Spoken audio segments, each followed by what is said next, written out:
Hello, here we go again, and we have prepared for you another wonderful story, and yes, we have done our best. To begin with, imagine this. A brand new Ford Model T raced along the road, pleasantly rumbling with an American engine. For a minute, the vehicle stopped, as if doubting where it should go next, and after a moment continued on its way. The dust of the road had dissipated, and the smell of exhaust gases spread in the air, the smell of the coming development of technology in the automotive industry. But on the road, in addition to the traces of car wheels, there was something else left. It was a few drops of engine oil that the American car had dropped. Suddenly, a little boy ran out of the crowd of onlookers. He ran right out into the road and began to touch these spots with his little fingers. He was all dirty, but very pleased. For some reason, it seemed to him that he had never inhaled anything more pleasant until that day. Inhaling that smell of this technical liquid, the boy remembered this case for the rest of his life. At that moment, he may not have realized that he had touched a particle of his future. But as it turned out, this incident on the road would affect not only his own future, but also the futures of millions of people around the world. Surely you imagine that this happened somewhere in the USA, say Detroit in the 1920s? But you'd be wrong. Yes, this case happened in the early 1920s, but far away from the US, in a small Japanese village. The boy's name was Soichiro Honda. He was the man who would invent one of the best engines, which would become the crucial part of racing cars. A man who would produce motorcycles for 100 million people all over the world. A person who would register for more than 140 different patents and automate the production of cars and motorcycles. A person who definitely deserves your attention. So, let's take a look at the life of the boy who stood on the road with his hands and face smeared with oil. Soichiro Honda was born on November 17, 1906 in Japan, in Shizuoka Prefecture. It is a small village not far from the city of Hamamatsu and now known all over the world, Mount Fuji. The family was not rich. Times in the country were also hard and lean. It is even said that 5 of Soichiro's siblings died of hunger and disease as young children. His father was a blacksmith, engaged in the repair of agricultural machinery, bicycles, and the like. He was a great master, but when things go badly in the country, no matter how you lived before, you need to somehow survive, no matter how talented you are. So his mother worked in a weaving factory. It is clear that little Soichiro had been surrounded by all sorts of outlandish spare parts and mechanisms since childhood. It is unclear what he played with more, toys or parts and tools. We should say he enjoyed it. Soichiro's grandfather took his grandson on a trip to the rice mill. They also visited the sawmill. All this made a great impression on little Soichiro Honda. When the boy grew up, he was happy to help his father, which he was certainly glad of, but the boy didn't really like to study at school. He disliked teachers who taught in theory what they themselves had not practiced in life. But still, Soichiro studied okay. Yes, he sometimes skipped classes and his grades were not very good, but it happened that he was cunning. One day, for example, when he still had bad grades, he decided to forge a seal on his report card. Well, having engineering abilities, he adapted a piece of a car tire to copy the print. However, he did not take into account the fact that everything was copied in an inverted manner, and the young inventor was caught. But the craving for inventions did not disappear from him at all. On the contrary, it grew every year. Once at the age of 11, he secretly took a bicycle from his father's workshop and drove 20 miles to watch the air show of the American pilot Arthur Smith. Of course, the kid didn't have money for a ticket and had to climb a tree to get a good look at everything. Despite the fact that he got scolded for it at home, Soichiro was still amazed by the show. And Soichiro Honda graduated from school at the age of 15, and the question arose before him what to do next. He wanted to study what he really liked, working with mechanisms, engines, and machinery, but it was necessary to work and to help the family. And then the family made a wise decision. Since the little guy wants to study, support himself, and even help his parents, let him go to work in an auto repair shop. There he would get practice and earn money. And Soichiro Honda, with joy burning in his eyes, rushed to Tokyo in 1922, where he managed to get a job at the Art Shokai Auto Repair Shop. He found out that they were looking for a mechanic in one of the magazines that his father received. Of course, he thought that he would be happy to be hired as an auto mechanic right away, but that was not the case. Due to the lack of professional experience and his young age, the guy had to do auxiliary work, even cleaning and cooking for the staff. Soichiro, of course, was sad about that, but most importantly, he was close to what he loved, and sometimes he still got to dig at the motors.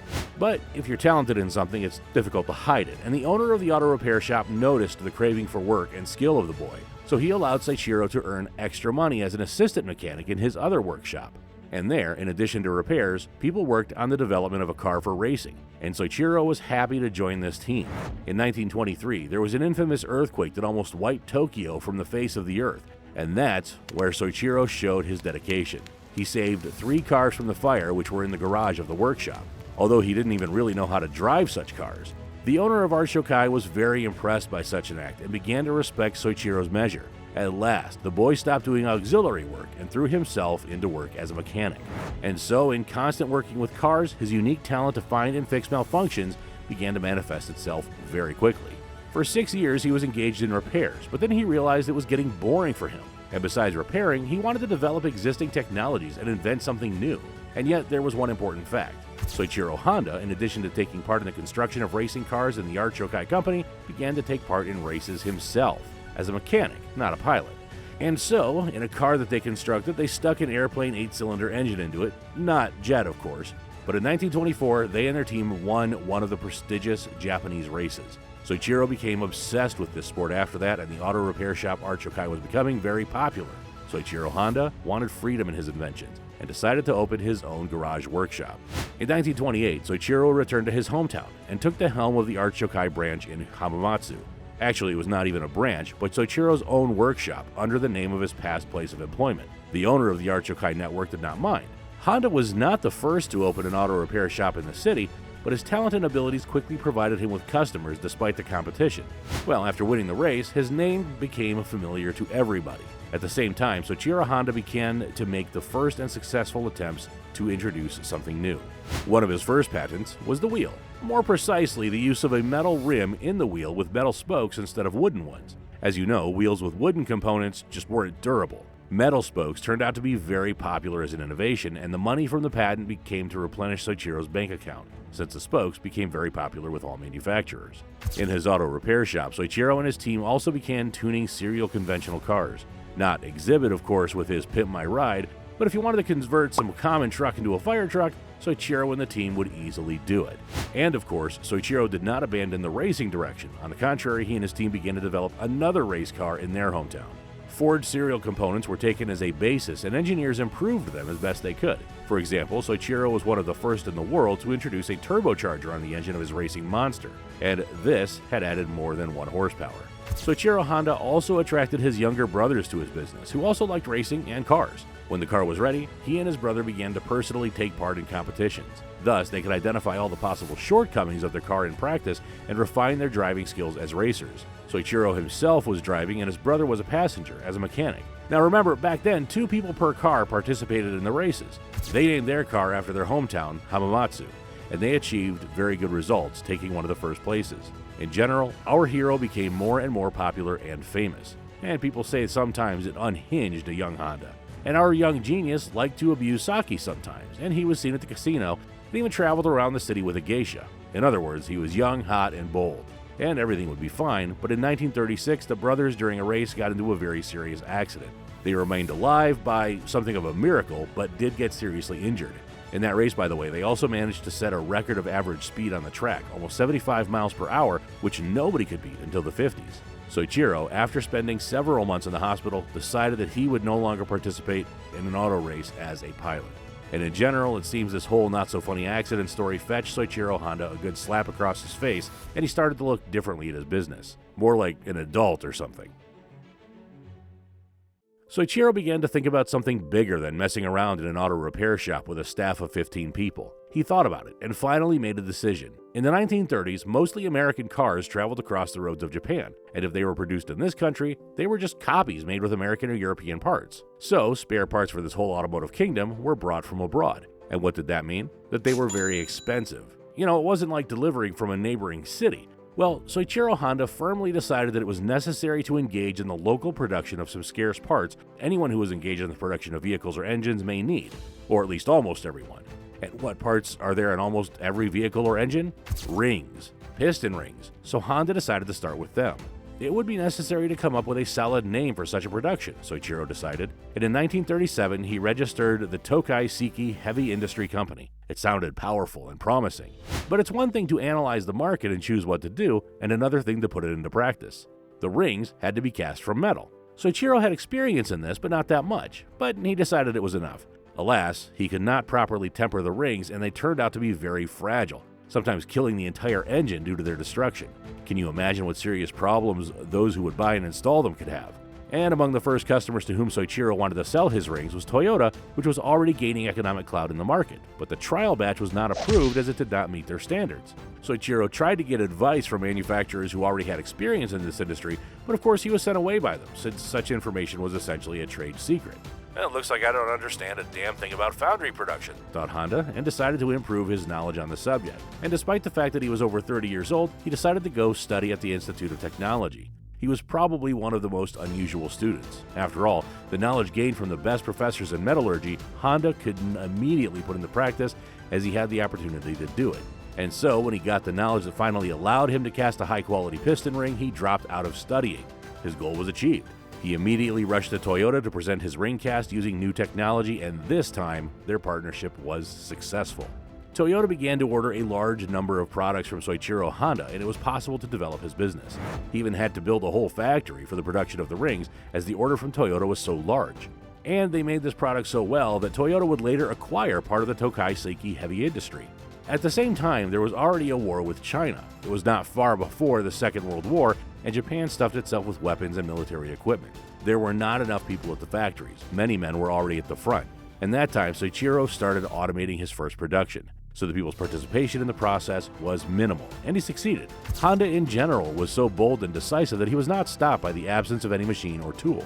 He developed and created everything he needed, and he immediately patented, of course, and he focused on automation. Before the outbreak of World War II, he already had about 50 patents.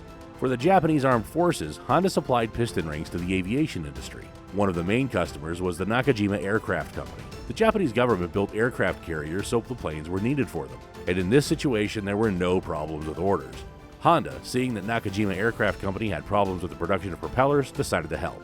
The propellers were made almost manually, and it took a very long time. Soichiro Honda turned his inventive skills and came up with a machine, an automatic machine for the production of propellers. The Japanese government paid attention to Honda after that and praised him in every possible way for that invention. As we can see, by the Second World War, Soichiro Honda had not yet invented something essential for the army, like cars, planes, or trucks. Driving racing cars along the front line hardly made any sense. But until the end of the war, Tokai Seiki Heavy Industry was one of the main suppliers of various parts and components for many military industrial manufacturers in Japan. The company made a considerable contribution to the militarization of the company, but as everyone knows, Japan lost the war. In 1945, when it was already clear who would win and how it would all turn out for Japan, Soichiro Honda was a little sad. Many of his production facilities were bombed. It was a war, you know. Soichiro decided to sell the remaining share of his company to Toyota. With part of the money from the deal, he bought, what do you think, another company? A license for new technology? No. He bought a hefty tank of pure medical alcohol and announced to everyone, "I'm tired, I need a rest to think about my life, I'll rest for a year." I think you'll agree, when you have a lake of alcohol at home and you're going to rest for a year, it just sounds unsafe. In general, Soichiro was now sitting at home, mixing his alcohol with various additives to make different swill, tasting it himself, periodically calling friends and acquaintances for help, and playing the flute in the evenings. Now, don't worry, he didn't become an avid drunk, he just apparently needed the reboot. Can you imagine what was in the soul of Honda, and most of the Japanese? The country capitulated, it was destroyed, atomic bombs were dropped on the state, many plans for the future were trampled. But the darkest hour is before dawn, and when you have a tank of alcohol, it's more fun to wait for better times. And so, Honda was sitting, resting, and he was itching to invent something. And he began trying to start something new. Honda tried to make bamboo panels for the roof, then glass for windows. Then he wanted to design a loom with a rotary engine. But none of this was really serious. What do you think was the most affordable transport in post-war Japan? To move, the Japanese in a crisis could afford either their own legs or a bicycle at best. In this situation, Soichiro presented one interesting invention. On his bicycle, he attached a small two-stroke Tohatsu motor from a portable generator for a radio station. Don't be surprised that it was widely practiced to use such mini generators with small internal combustion engines as a power source for radio stations. So, he attached a motor to the bicycle, came up with a clever belt transmission of torque from the motor to the bicycle wheel, and presented this vehicle to his wife. And they rode around the neighborhood on this semi-motorcycle and even gave their friends a ride more than once. Some friends even asked him to build them something similar. And then Soichiro realized that he had invented what post-war Japan needed: a simple, cheap, and unpretentious vehicle. In 1946, with the money left over from the purchase of alcohol, and from the sale of the company, Soichiro Honda opened Honda Technical Research Institute. It looked like a group of enthusiasts gathered on the ruins of a semi-bombed factory. So why did he submit it as an institution? Maybe to look more harmless and detached from his involvement in the military production in the past. The Honda team was starting to develop bicycle tuning by installing those very small Tohatsu engines on them. When the engines ran out, Honda wrote a huge number of letters to bicycle manufacturers asking them to support his initiative. Some entrepreneurs responded, and now Honda was already developing its own motor and motorcycle based on it. So, the motorcycle Honda A-Type was born. Many nicknames stuck to him among the people. For example, the Chimney, because this monster stank and smoked all over the neighborhood. But the main nickname was Bada Bada, because of the sound similar to those words made by a noisy motor. Whatever they called it, demand was high. Soichiro guessed very accurately with the product. Things were gaining traction, and then there were valuable personnel for the company. Soichiro Honda's team was joined by Keiichiro Kawashima and Takeo Fujisawa. The first was an excellent engineer, and the second was an excellent manager and knew how and what to sell. That was already a very serious team. Honda lacked special knowledge in sales, marketing, and management. He often clashed even with his employees and kind of went a little nuts. Feeling that they were about to create a breakthrough, though, Honda constantly told his employees that they would become famous all over the world, and Soichiro wasn't wrong. For 2 years, they sold their Honda A-Type and sold them so much they occupied more than 60% of the Japanese market of all two-wheeled vehicles. Soichiro, together with his engineers, slightly improved the Honda A-Type and began to develop a more serious two-wheeled beast, in fact, a full-fledged motorcycle. In 1948, the company was renamed Honda Motor Company, and in 1949, the first motorcycle was released, Honda Dream. There was an engine with a volume of almost 100 cubic centimeters, and it was no longer in the semblance of a bicycle, but a two-wheeled handsome bike. Takeo Fujisawa set up the process of selling these motorcycles, thereby freeing Soichiro from tedious managerial work, which he was pretty happy about. After all, he could now develop without being distracted. And thanks to Takeo Fujisawa, they had their own dealer network. In general, the rapid growth of the company began. The money from sales was invested in expansion and new developments, and what we see is that in 1950 there was a Honda Dream Type D with a more powerful engine, and in 1951, Honda Dream Type E, where a 4-stroke engine was installed. And it took off from there. Soichiro Honda introduced rules for collecting ideas in production so that any employee could make a proposal to improve the process or product. In 1954, the company issued its shares and in the same year began exporting its equipment to the United States. There were pretty Juno K-type scooters, but Honda Company decided to really capture the US market in 1958 when they began selling the Honda Super Cub to Americans. This was a small scooter, very easy to operate with very low fuel consumption. The idea was to show Americans that even a girl could drive Honda scooters, and you don't have to be a hairy man on a Harley to drive something two-wheeled. An excellent and expensive marketing campaign was carried out, many commercials were shot, and sales in the USA began to grow incredibly. And not just in the US. The scooter became a bestseller and even almost immortal. For 2017, someone decided to calculate how many of them were sold, and according to most conservative estimates, the figure was 100 million vehicles. And then Soichiro Honda remembered that he loved racing. He did not build four-wheeled cars yet, but he had a lot of experience in the production of motorcycles. So, we will race motorcycles, Honda decided, and created his own racing team. They began to participate in all kinds of races, local and foreign. At home in Japan, they beat every opponent. But there were enthusiasts abroad, and it was not easy to become a leader there. Honda challenged his team by announcing they should win the race on the British Isle of Man. Now this is a crazy dangerous motorcycle race. It is called the Isle of Man TT and had been held since 1907 till now. This competition was not held during the Second World War, and in 2020 and 2021 a break was taken due to coronavirus. But in 2022, the organizers promised that a race would take place. The races are racing there at absolutely incredible speeds, and currently 258 riders have died during this competition.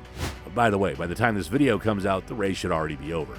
So first, Honda and his team lost in this most popular race. But in 1961, they occupied almost every first place in every type of racing motorcycle on the Isle of Man.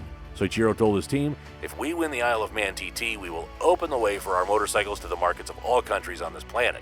And he wasn't wrong. But perhaps the main argument for him was excitement. What do you think? The races were also used by Honda as tests of components and assemblies, and if something new in the design coped with the task successfully, it was immediately used in mass production. It was a very simple but effective practice. By that time, Honda factories were already churning out 100,000 motorcycles a month, an absolute record in the world, which at the time no one had ever achieved. Honda factories have already opened in other countries, and Soichiro already understood that he had squeezed almost everything out of the motorcycle industry. So he began to think about the production of cars. After all, once upon a time, he risked his life to rush into a burning workshop to save a car. The Honda company began to develop its own car. At first, they had not very successful prototypes of the Honda XC90 passenger car. This is equipped with a 360cc motorcycle engine. The wheel drive was chain, the body was small with a canvas top. Honda realized that they had done something wrong and continued development. In 1962, the company's engineers still gave the world a very successful model of a small pickup truck. There was also a 360cc engine in there, but it was such a small pickup truck body. This type of vehicle they decided to launch into serial production, and they were not mistaken. A pickup truck with a name similar to the name of the Terminator model, Honda T360, was sold in the amount of 25,000 units in its first year of production. For a start, that's not bad, let's continue, decided Honda. However, there was one funny moment. The Japanese government told Soichiro Honda, "It's not fucking high time to make cars. We already have a lot of smart guys out here. Look around, Toyota, Mitsubishi, Datsuns. You make motorcycles, so keep doing that." Honda twisted a finger at a temple and ignored such suggestions. And for one reason in general, the pickups began to sell like hotcakes. Now, pickups are great, but Soichiro had another idea in his head. He wanted to create a true racing car, the embodiment of all his best developments, and soon the first step was taken. In 1963, Honda released his first sports car, the Honda S500. There were a lot of bells and whistles and modern technologies in this car, and Soichiro Honda himself at the wheel of the Honda S500 performed at demonstration exhibits, which delighted the audience. In 1964, Soichiro decided to participate in Formula One races and built several cars for that, but they failed the first race. However, as with motorcycle racing on the Isle of Man, Honda continued to take part in the races and even achieved excellent results in Mexico City Grand Prix. The company was constantly working on the construction of new cars, but they didn't forget about the civilian direction of Honda either. In 1966, Honda gave Japan a small car, the Honda N360. The popularity of the model was off the scale in Japan. In 1971, Honda created an eco-friendly engine called CVCC. At the time, different companies were just beginning to create various environmental standards, and Honda had already presented the corresponding product to the world. In 1972, Honda started producing the Civic model, equipped with the CVCC engine. Maybe Honda could predict the future. After all, the 1973 oil crisis made this car necessary for everyone. In 1976, the company released a completely new model, the Honda Accord. Pay attention to what a short period of time all this happened in. Impressive, and now the Civic has been released in the amount of 1 million vehicles. Finally, in 1980, Soichiro Honda was one of the top 5 car manufacturers in Japan. But at the same time, motorcycles were also produced. And most importantly for Soichiro Honda, in 1983, Honda began to lead in Formula One races at the World Championships. Legendary pilots like Ayrton Senna, for example, were starting to work with them. And for 6 years, they occupied leading positions in this main race. Well, that's it for sure now, the finish. Now, we've told you a pretty long story, but we haven't told you much yet. Soichiro Honda died on August 5th of 1991. He did not involve his relatives in the management of the company, like the heroes of our past stories did. And anyway, among all the other representatives of the Japanese automotive industry, Soichiro Honda was like a scandalous rock and roller, a wild one, capable of hitting with a wrench, getting drunk, and personally driving a car. At the same time, remaining an absolute genius technician. A man who was not afraid to break into the auto business when it was already developed in his country and there were powerful competitors in the market. A man who would become a member of the Hall of Automotive Fame in the USA. So there it is, the story of the life of a little boy who once stood on the road with his hands and face smeared with oil.